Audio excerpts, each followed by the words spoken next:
Good afternoon. I am Subbulakshmi, Department of Mechanical Engineering. I am going to deliver the topic Centrifugal Pumps. Centrifugal pumps are hydraulic machines which converts hydraulic mechanical energy into hydraulic energy by means of centrifugal force. It works on the principle of forced vortex flow by means which certain mass of fluid is rotated by external torque, which is rising pressure head takes place. So here the conversion of energy occur by virtue of two main parts of the pump. First part is impeller and the second part is casing. So impeller is the rotating part of the centrifugal pump and casing is a stationary part of the centrifugal pump. Impeller converts driver energy into kinetic energy and diffuser converts the kinetic energy into pressure energy. The main components of centrifugal pumps are impeller, casing, suction pipe, foot valve with strainer and delivery pipe. So the work here we discuss about working of centrifugal pump. It converts mechanical energy into hydraulic energy by means of centrifugal force. The flow is radial outward direction. That means the flow of liquid is radially outward direction. It works on the principle of forced vortex flow. The common uses of centrifugal pumps includes water, sewage pumping, petroleum and petrochemical pumping. Here it is the drawing of centrifugal pump. This is the centrifugal pump. The central part of the centrifugal pump is impeller. Around the impeller, casing is provided, and here it is a valid casing of the centrifugal pump. A centrifugal pump has two main components: a rotating component comprised of an impeller and a shaft, a stationary component comprised of a casing cover and bearings. The rotating components of the impeller is a main rotating part that provides the centrifugal acceleration of the fluid. The series of backward curved vanes are provided in this impeller. Here this is a drawing. Impeller is the rotating part. Here is a series of backward curved vanes around the impeller fitted. Impeller is mounted on a shaft and which is connected to the electric motor. Then another part is shaft. Its purpose is to transmit the torques from one encounter when starting and during operation. It supports the impeller and other rotating parts. Here is the diagram of closed type impeller and open type impeller. The stationary components of a centrifugal pump. Casing. The main purpose of casing is to convert kinetic energy into pressure energy. Casing are generally of three types. So first one is wallet casing and vortex casing and casing with circular chamber. Here is the wallet casing. Here we refer the diagram. This is the wallet casing. So impeller, around the impeller a casing is provided. Here the casing area is increased cross sectional area. So here is the increased cross sectional area. First the increase in area decreases the velocity, and the decrease in velocity increases the pressure in the outlet. So this is the working principle of wallet casing. So a wallet is a curved funnel increasing area to the discharging port. As the area of the cross section increases, the volume reduces the speed of the liquid, that is velocity of the liquid, and consequently increases the pressure rise of the liquid. This is the diagram of wallet casing. Vortex casing. Vortex casing is nothing but a circular chamber is provided in this wallet casing around the impeller. A circular casing is provided in this wallet casing around the impeller. A circular casing is provided, that is vortex casing. Circular chamber is introduced between casing and impeller, so therefore efficiency of the pump is increased. Also, the work done is also increased. Circular casing have stationary diffusion vanes surrounding the impeller periphery that convert velocity energy into pressure energy. Vortex casing, then working of the impeller. So centrifugal pump consists of an impeller rotating with a casing. Liquid directed into the center of the rotating impeller is picked up by the impeller vanes and accelerated to a higher velocity by the rotation of the impeller and discharged by the centrifugal force into the casing through radial direction. So it is called as radial flow centrifugal pump. This is the working diagram of the impeller. Here, next we discuss about work done. Work done by the impeller, that is centrifugal pump work done. Work is done by the impeller and the waiter, that is water. Work done is equal to VW2U2 minus VWU1 divided by gravity, where W is the work done per unit weight of the water and VW2 is the world counted, that is world velocity of absolute jet at outlet. U2 is the tangential velocity of impeller at outlet. VW1 is world component of absolute velocity of jet at inlet. U1 is tangential velocity of impeller at inlet. As water comes radially, guide blade angle at inlet alpha is equal to 90 degree. So VW1 equal to 0, then W is equal to VW2 by gravity. So here we discussed about heads of the centrifugal pump. Here it is a working diagram of centrifugal pump.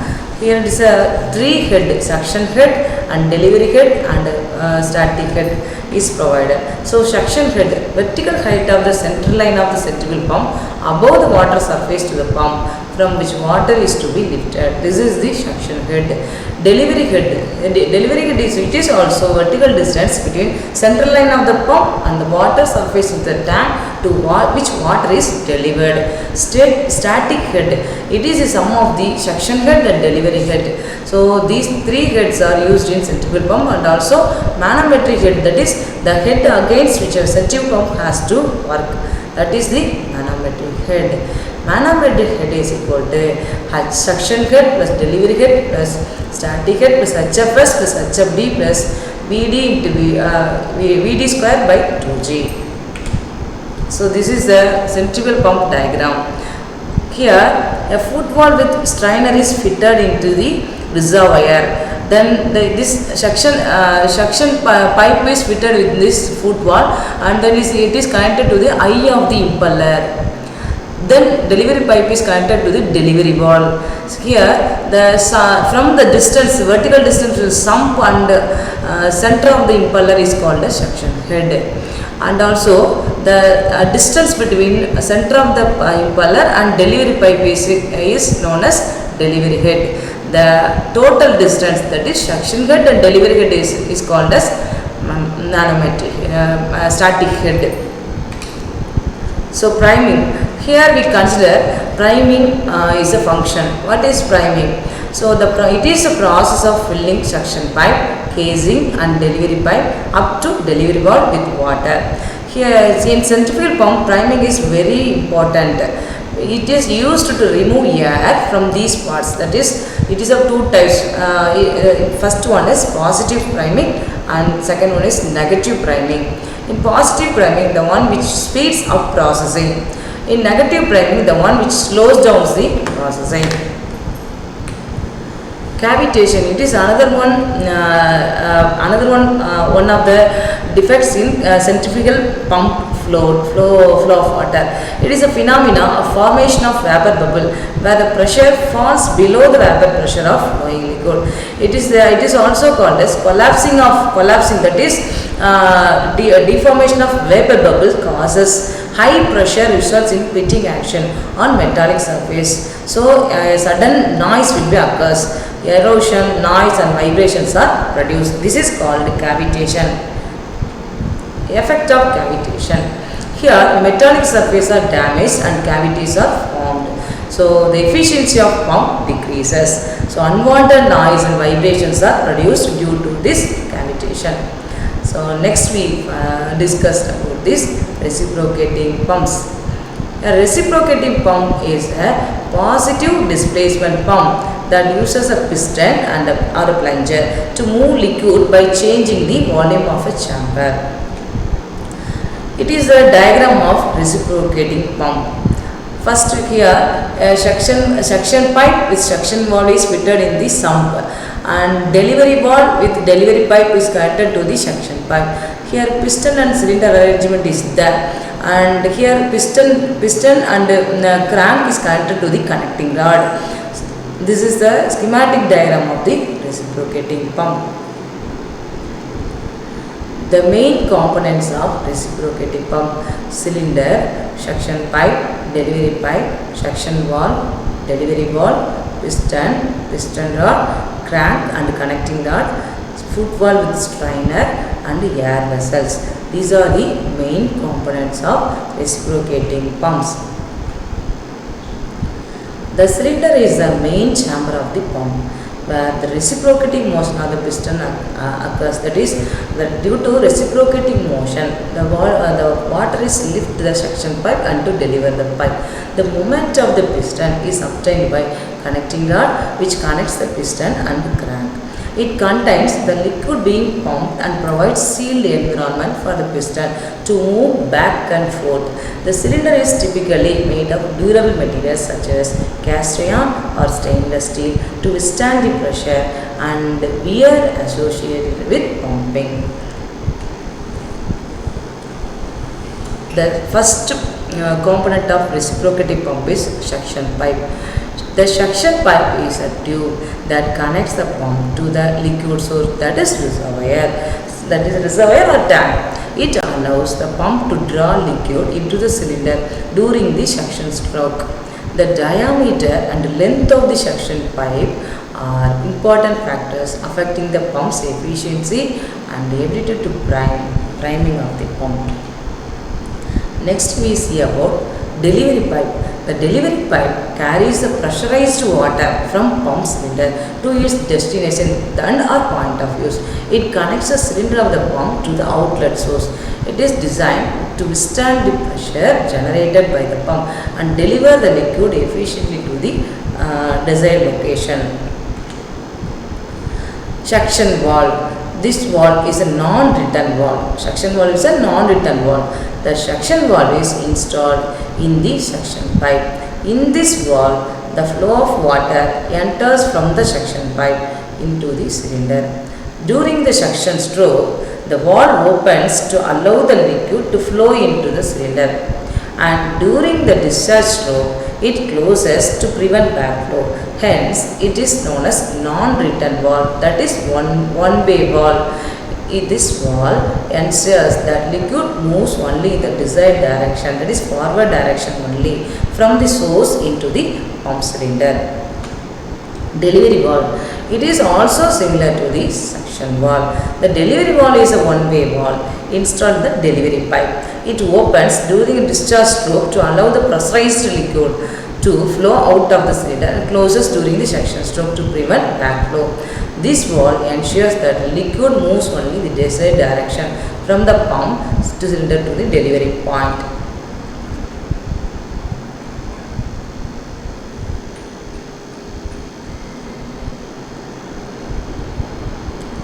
This is a schematic diagram of reciprocating pump. Suction pipe is suction valve, delivery pipe is delivery valve. Due to the rotating of crank and connecting rod motion, piston is moving from forward and backward inside the cylinder.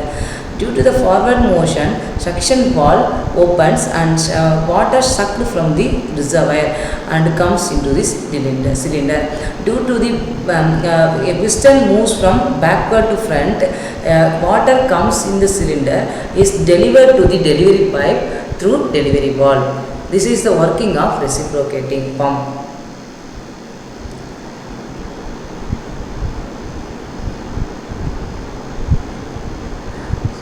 So we discuss about piston and piston rod. The piston is a cylindrical component that fits inside the cylinder and moves back and forth in response to the rotational motion of the crankshaft, whereas the piston rod helps the piston to move in a linear direction. And also we discussed about crank and connecting rod. A crank is a circular disc that is connected to a motor, while the connecting rod connects the crank to the piston. As a result, the circular rotation of the crank is converted into linear movement of the piston. This rotational motion drives the pump's operation. So, as a crank rotates in 360 degree, a piston moves in forward and backward direction, to and fro motion. So, this is called as reciprocating pump. Strainer. The main use of the strainer is to lift the water from impurities. The strainer is a filter or mesh located at the end of the suction pipe or inside the pump cylinder. Its purpose is to prevent solid particles or any other foreign objects from entering the pump and causing damage to its components.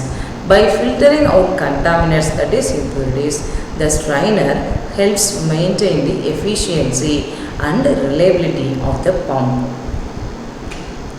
Air vessel. It is one main component of component in this reciprocating pump, that is air vessels. It is air vessels. We find out the air vessel. This is the air vessel diagram. Here before suction pipe and suction pipe and cylinder, air vessel one is fitted, and also delivery pipe and another air vessel are also fitted in this reciprocating pump. Air vessels. It is a closed chamber made up of cast iron. It has two ends. One end is open at its base, through which the water flows into the vessel cylinder. The air vessels are fitted to the suction pipe and delivery pipe of this pump to get uniform discharge. This is very important. For getting uniform discharge of water, we use air vessel in this reciprocating pump. It contains compressed air that act as a cushion to absorb pressure. This is the air vessel schematic diagram used in this reciprocating pump. Working. Here we conclude the working of reciprocating pump. First, two stroke will be the suction stroke and delivery stroke. As suction stroke, piston moves away from the cylinder head. It creates vacuum, so causing the suction valve to open and draw liquid into the cylinder. That is, piston moves from forward to backward. At delivery stroke, the piston then moves towards the cylinder head, that is backward to front forward, increasing the pressure inside the cylinder. This closes the suction valve and opens the delivery valve, forcing the liquid out of the pump and into this discharge line. There are two types of working: single acting reciprocating pump, also double acting reciprocating pump. Single acting reciprocating pumps operate on one side of the piston, while double acting reciprocating pumps work on both sides, resulting in a more continuous flow. Here the two valves are used: suction valve, delivery valves. Suction and delivery valves are crucial for controlling the direction of liquid flow. Here the driver, the reciprocating motion of the piston is typically achieved using a rotating crankshaft connected to a motor. So here is the motion is getting from electric motor. So the driver is motor. Types of reciprocating pump. Mainly, reciprocating pumps are categorized into two types: a double acting reciprocating pump and single acting reciprocating pump. Here other types also includes, that is, single hand operated reciprocating pump, power operated deep well reciprocating pump, triple acting reciprocating pump, pump with air vessels, pump without air vessels. Single acting reciprocating pump.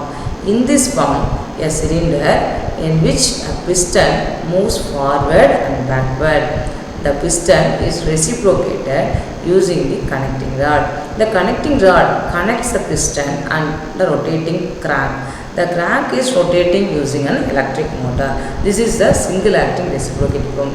Already we discussed it as a reciprocating pump. That is a single acting reciprocating pump. During the motion of crank and connecting rod motion, piston is moved forward and backward inside the cylinder. That is the reciprocating motion of the pump, and that water is sucked into this suction pipe and delivered into this delivery pipe. Same as working is same. Already we discussed single acting reciprocating pump as a reciprocating pump. The suction valve allows the water into the cylinder and delivery valve leaves the water from the cylinder. As the crank rotates during the first stroke of the piston, the water enters the cylinder. In a suction stroke, the crank is rotating from A to C, that is 0 to 180 degree. The piston is moving towards the right side of the cylinder. Due to this, a vacuum is created in the cylinder. This vacuum causes the suction valve to open the suction and the water enters the cylinder. In the next stroke, called the delivery stroke, the water leaves the cylinder. In the delivery stroke, the crank is rotating from C to A, that is 180 degree to 360 degree. The piston is moving to the left side of the cylinder. Due to this, the pressure of the liquid increases inside the cylinder. This pressure causes the suction valve to close and the delivery valve to open. Then the water is forced into the delivery pipe and raise the required height. Here we discuss about double acting reciprocating pump. Here the water is acting on both sides of the piston, both sides, either sides of the piston. Water delivers both sides of the piston. So the efficiency is increased compared to single acting reciprocating pump, and also discharge is more in compared to single acting reciprocating pump. Here is a schematic diagram of double acting reciprocating pump. Here connecting with the piston cylinder, both end is connected to the suction pipe and delivery pipe. So we get the delivery on two sides of the delivery. So that is called as double acting reciprocating pump. Here double acting reciprocating pump, two suction pipes and two delivery pipes are required for a double acting pump. When there is a suction stroke on one side of the piston, at the same time there is a delivery stroke on the other side of the piston. Hence, for one complete revolution of the crank, there are two delivery strokes and the water is delivered to the pipes by the pump during these two delivery strokes. So advantages. Here we discuss about advantages of reciprocating pump. High pressure output. It is suitable for small flow rates. It can handle viscous and abrasive fluids and good efficiency. Disadvantages. The flow can be pulsating, more complex construction than some other pump types. The reciprocating pumps also used in numerous industries, that is oil industries, gas industry, chemical processing industry, automotive industry, medical field and other field. We use reciprocating pump. Thank you.